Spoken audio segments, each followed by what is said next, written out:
Team review. No, this is not acceptment. Well, how we know justice in this country is not something we can control. Only those who have power and authority can control that in their favor. Are corrupt for any type of citizen, but there are people who have a worse time, and those people are women. No age, trade, etc. matter in machismo. In this country is getting worse, and that can be seen in femicide or family violence.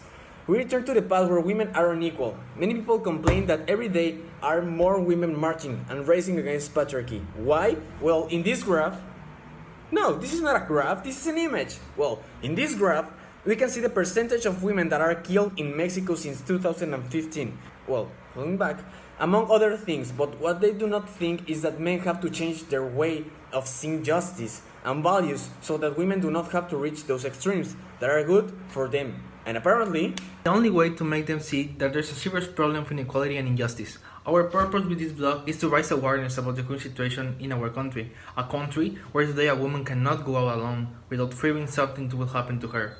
Do you really think that is correct? It is really okay to continue ignoring this? We believe, or rather, we are sure that this situation has already gone too far and it is time to do something. Of course, it is easier to ignore until something happens to a close being, but you really will wait until that happens to start to act? Hey, I'm here again. I know my hair is a mess, but let's continue. First of all, since ancient times, the woman had always been a simple object for men. In addition to the fact that she was the one who had to obey and stay in the house, Aristotle was not misogynist, but he was a machist. He said the woman had to be in the gineceo. It's the part of the house where the ancient Greeks, where women lived, taking care of the children, also never thinking and studying. As a feminist, Ana de Miguel tells us also that a woman had less value than a man, but more than a slave. From times before Christ, they had that ideology. Then more philosophers followed thinking like this. Another example is Rousseau, who said the education of women must be in relation to that of men, to please them, to be useful to them. This is what from their childhood they should be taught. And Voltaire, who was the most notable French Enlightenment of the 18th century, writer and philosopher, also said, "A kindly stupid woman is a blessing from the heaven." So, as we can see, even if you have the valid philosophical thought, it does not mean that all your ideas and thoughts are that way. But the situation continued that way until 1932, where women obtained the right to vote in Mexico. From there, women could have a growth in terms of their human rights. Today, it seems that we turn to the past. Women suffer and men make fun of them. They stop having rights again, at least in Mexico. It seems that it's so.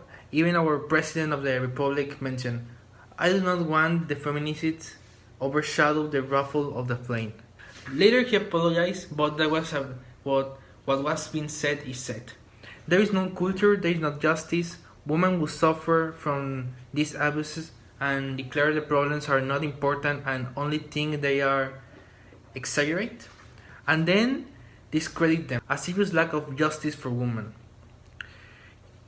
Here is another graph about the inequality, and this graph is especially about the violence and harassment. And there are more things that women suffer. In the link you can see 8 different things. And now, Jesus. well, it is time for a change society. Why? It's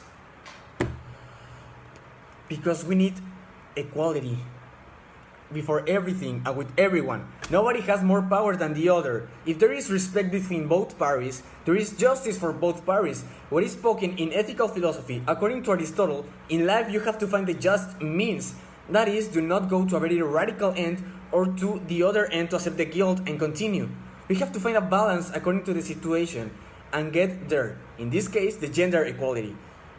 As it was said before, since ancient times, even the most famous or well-known philosophers saw women as no more than an object of value or personal pleasure.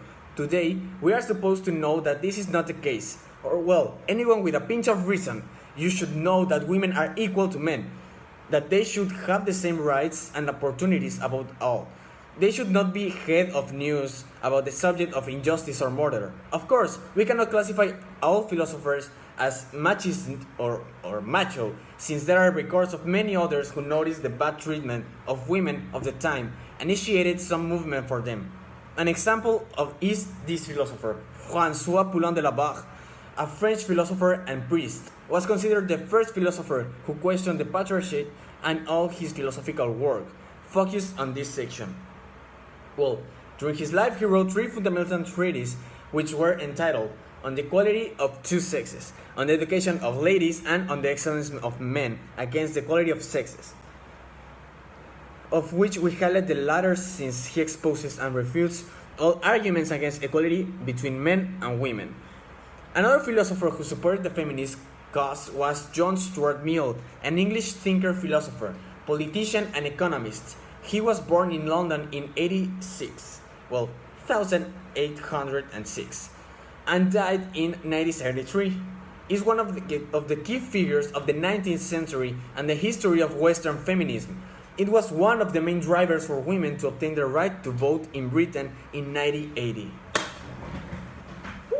Well, but to finish this, We believe that we should be equally between both genders, and because we said before. well, no human being has more power than another because both genders must live according to justice and morality. And remember that, folks! Let's go!